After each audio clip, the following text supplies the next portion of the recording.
Good. Ready, guys? Okay. So Crested Geckos, I like using this size cage. You can go with a smaller cage if you really want to, but this one, really, when they get to be an adult, it gives them lots of room to hop around, and they really actually do love hopping and jumping from side to side. Mine I keep in my bedroom, and when the lights go off, I hear this chorus of thump, thump, thump as they go from wall to wall. How many do you have? I don't have one this size. I have a one even bigger because I have a larger group. But in something this size, you can keep a male and maybe 2 or 3 females. You can keep a small group, or you can keep just one. One would be thrilled. A small group would be just as thrilled. It would work real well. I'll do this.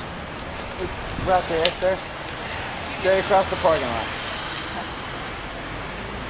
And then Bank I of like America. to use orchid bark as the bedding because it holds moisture.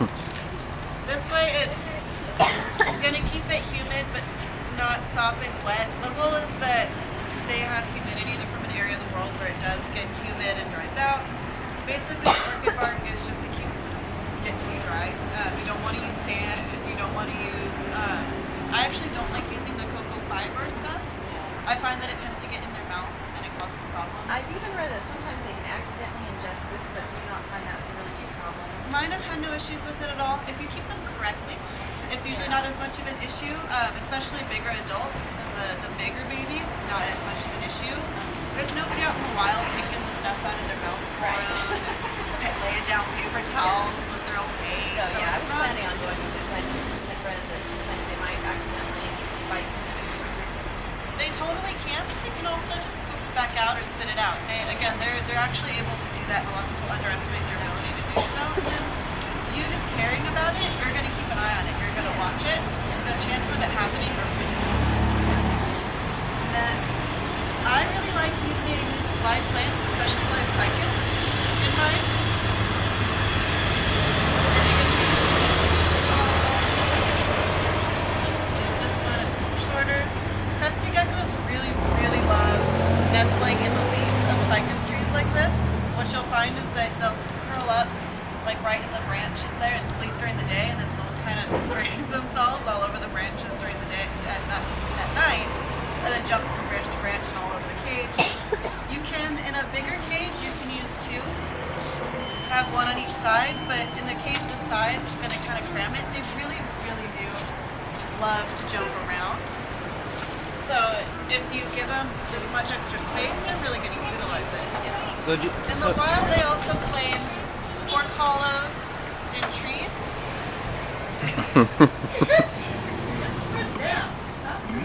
I'm going to sit down and I'm fine. Yeah, there's going to be plenty. He's got a question, Jenny. So does it have to be heavily planted, like very... It does not need to be Very heavily dense. planted. It's actually almost better if it's not.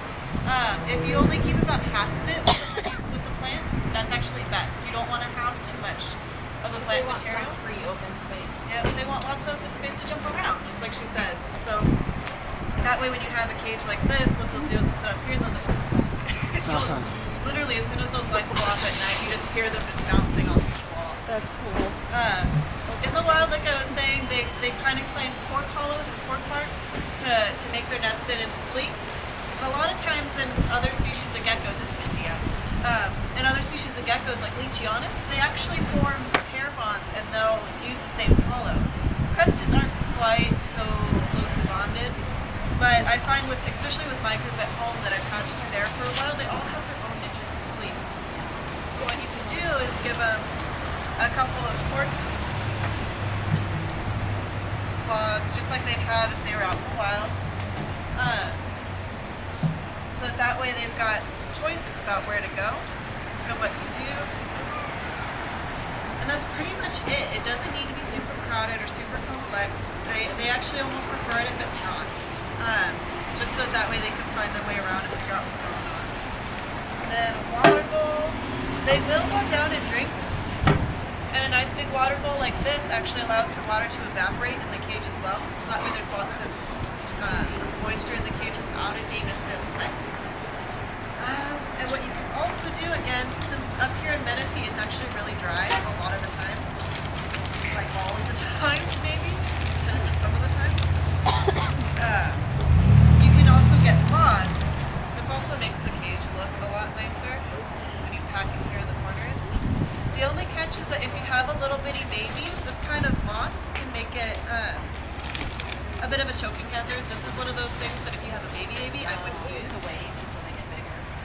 until they get bigger. A baby might have a bit of a problem spitting it back out. But adults, none of my adults have an issue with it. And I've been using moss like this in their cage for a while. We also use it here in the store. And you have the kind of moss that on your website I saw, it's like called frog moss, where you put the water and it actually comes back to life and it's like Yeah, it's does it such. just green up.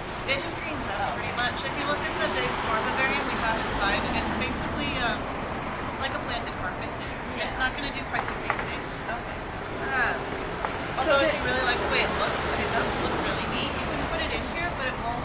The way that this orchid bark is, it's not going to really take the same way it would if you're using that kind of vivarium. Yeah. So this kind of moss holds in the moisture better than the little pillow moss? Yep, it does. Okay. It's not necessarily that it holds the moisture better, it's that it allows it to evaporate better. What you want is evaporation, because evaporation within the cage means humidity within the cage. It's not that you want this stuff to be wet, it's that you want the air to be muggy. So that's sphagnum moss, right? Yes, technically I think this is green sphagnum. And then this is your thermometer. This is your best friend. Crested geckos, the nice thing about them is that they really don't need crazy temperatures. That's one of the most awesome things about them. You don't need to give them extra special heat lights, anything like that. If anything, up here you have to worry about them being too hot. So I use mine to check that they're not getting too hot. They don't want to be above like 82 ideally, and then although they can take spikes up to 85 if it's a really, really hot day, and I know out here in the middle of summer it can get really, really hot. What about the lower range? 'Cause we keep our house pretty cold in the winter. Like it can be like 62 degrees, so I plan on having it be like, what is the lowest temperature that they 50s. I've heard of people letting them drop down to the 50s at night. I heard nothing lower than like 70s. For a baby, you don't want to. Yeah. Because babies don't usually happen during those cold months where they're from. Yeah. But Yeah, we'll definitely do it. yeah, but here in captivity, I mean, mine, the other thing too is that you can let them get really, really cold at night if you let them get warm during the day. Mine at home, my house gets down, because I don't use the heat that often, down to the mid to low 60s. And I just let mine stay that way. But just as long as during the daytime they get warmer. Yeah, I have a basking light on mine at home. They also have that, again, that great big cage. So mine has the basking light at home. It's just a 25 watt on a 3-foot cage, but they can go up there and get warm if they want to. Cool down as well. And then the other thing, because there's a live plant in this cage, nice bushy live,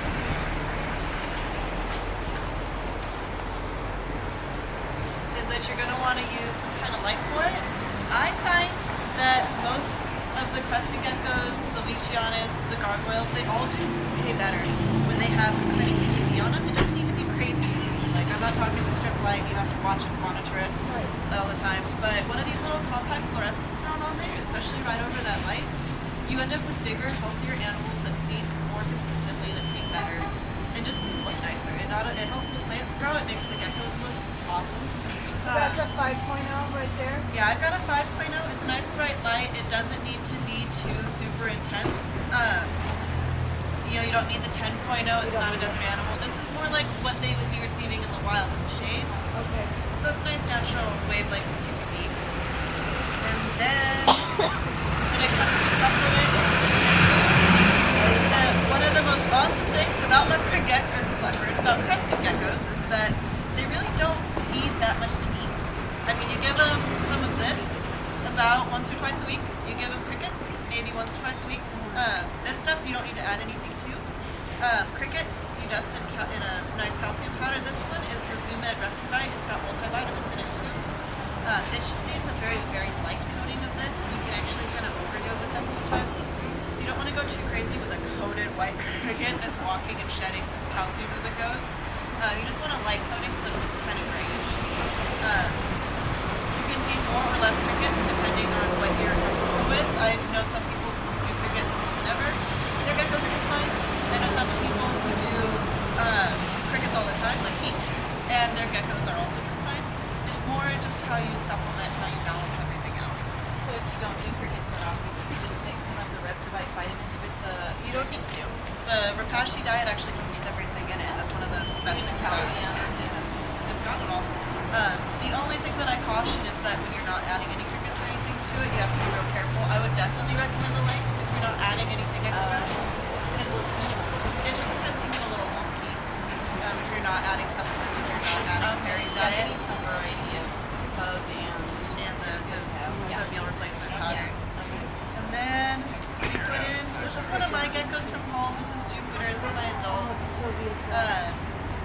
She's what's called a partial pinstripe, so that stripe down. She's normally when she fires up, she's a really dark color, but she's a little chilly, so she's pale right now. And then just to give you an idea of the size, this is why you would want to get one of the bigger types of cages, because an adult like this, I mean, this looks like a suitable amount. For a baby though, in this size cage, it looks huge. So that's why you want to think with the adult cage in mind. Did anybody have any questions? So about water, so do they have to have a water bowl, or do you just give a bottle You of don't- spray? You don't necessarily have to, but if you don't put a water bowl in there, you really got to be on the ball about spraying them at least twice a day, if not more often, because they do go down and drink out of it when they're thirsty. So it's just a good safe mechanism to have it in there. Even with the water bowl though, you want to spray down the cage at least once, if not twice a day. They do like that humidity boost. It's already comfortable. And that's what they do. Is they'll during the day they'll just go right into that corn hollow and they'll sleep, and then at night, literally, mine.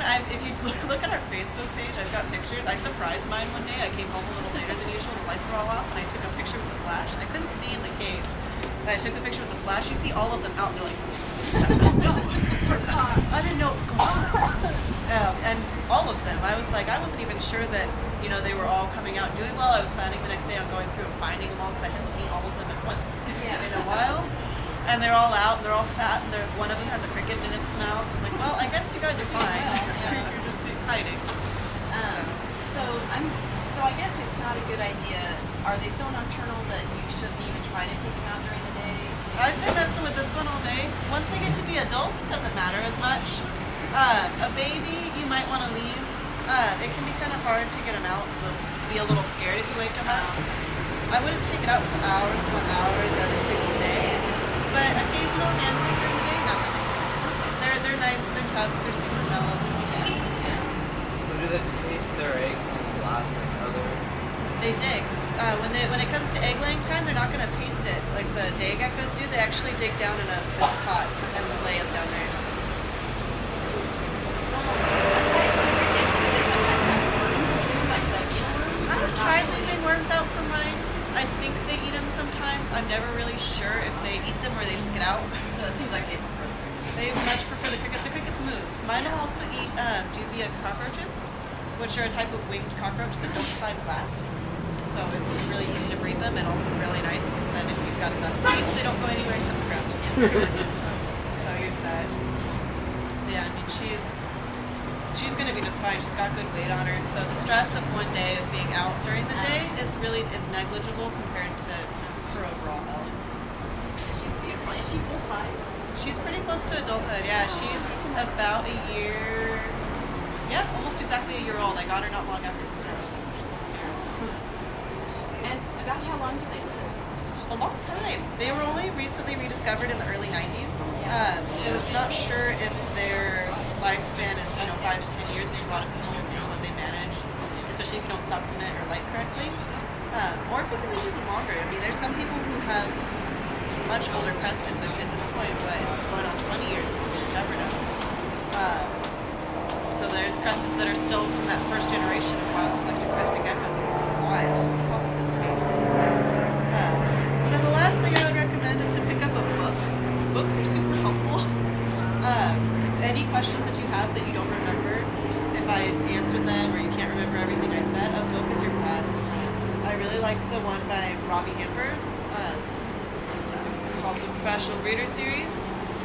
It's actually a nice thorough one. It gives them a good overview of the animal itself as well as the care, but all of the books are actually very good.